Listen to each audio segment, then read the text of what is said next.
when you buy Bitcoin, what are you actually buying? How does it get stored? So like when you get one of these devices that you see a Bitcoiner with, like a Trezor or a cold card or something like that, does the Bitcoin actually live on these devices? And what happens if you lose these? Are you screwed, right? Is that how people lose their Bitcoin? So let me start with this. Bitcoin is a form of money, right? And just like all other money, it doesn't really exist anywhere in the world other than in computer databases. Now, people who grow up in a normal world, they see money and they think money is the piece of paper that the bank gives you out of an ATM machine. But really that's just proof that you have funds stored in the database of the bank. So if you think about National Australia Bank or Commonwealth Bank, what you do is you sit down on your computer and you type in your username and password and you open up, and there's an interface, which is the banking app, or it's the banking URL profile that comes up on your computer, and you click on your account and you see a balance, hopefully a positive balance when you log in there. But that is all made possible because the bank is running a centralized ledger, which is really just a database of who has what money, right? So when you transfer money from your NAB account to somebody else's NAB account, it debits your account, it credits their account. Or if you send it across to somebody who banks with Commonwealth Bank or something else, really the bank is running what's called a ledger. And the way we interact with that ledger is through these tools that we call internet banking. Bitcoin is the same, except replace the word ledger with blockchain. So when you buy Bitcoin, what happens is the Bitcoin, setting aside mining, where you actually manufacture Bitcoin by using computers and energy, let's just talk about getting Bitcoin from maybe another Bitcoiner that you bought it off through an exchange, just like you might buy some Tesla shares off a buyer and a seller. When you buy Bitcoin, it has to move on the Bitcoin ledger, right? So what happens is you will have a wallet, right? So a wallet is a software interface in the same way that a NAB banking app is the way you log in to see your balance.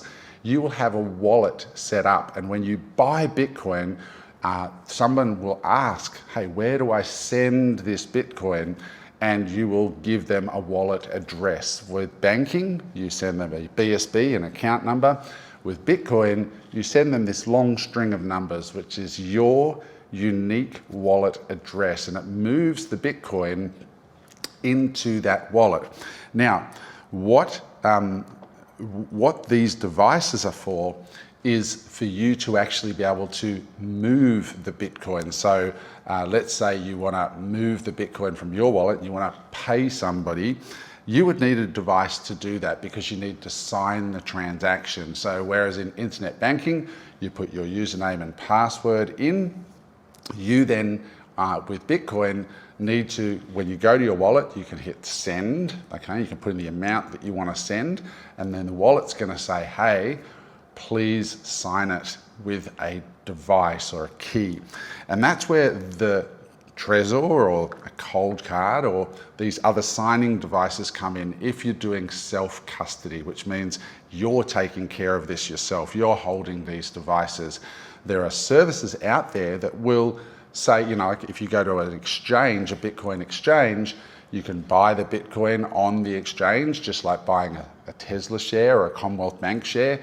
You'll log into NAB Trade or Commonwealth Bank, and then you'll buy the share and it'll show up in a Commonwealth Bank or NAB Trade account as saying, hey, there's my Tesla shares or there's my cash. If you decide that you don't want to rely on those middle parties like a bank or a crypto exchange, you need to do what's called self-custody. And by the way, guys, underneath this video is a link to a company called The Bitcoin Way.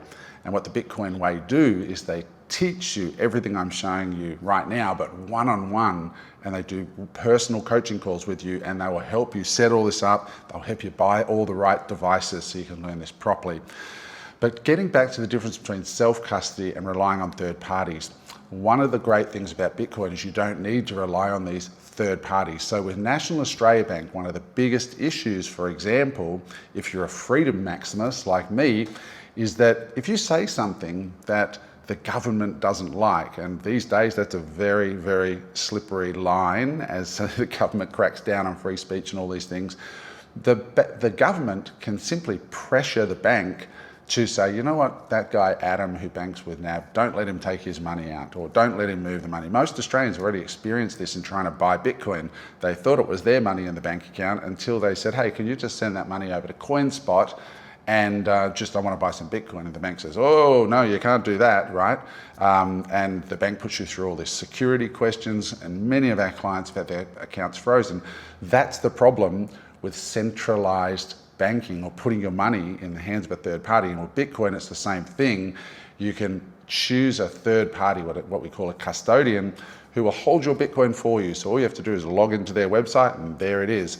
But the problem is the signing devices, these things that we use to move our Bitcoin, it's their wallet and they're holding it for you. You don't hold your own keys. These are your own keys to your own Bitcoin, which means you're in charge and you don't have to ask anybody to move it. If I'm in Venezuela or Tokyo or Cyprus and I want to move my Bitcoin, I just need my signing device. I log onto the internet and I can move it myself without fear that my custodial partner, like the National Bank or the Commonwealth Bank, whoever I think foolishly trusted to look after my Bitcoin, most of the time it's going to be fine. But sometimes the government might change the rules or put pressure on that institution and say, give me all your Australian customers.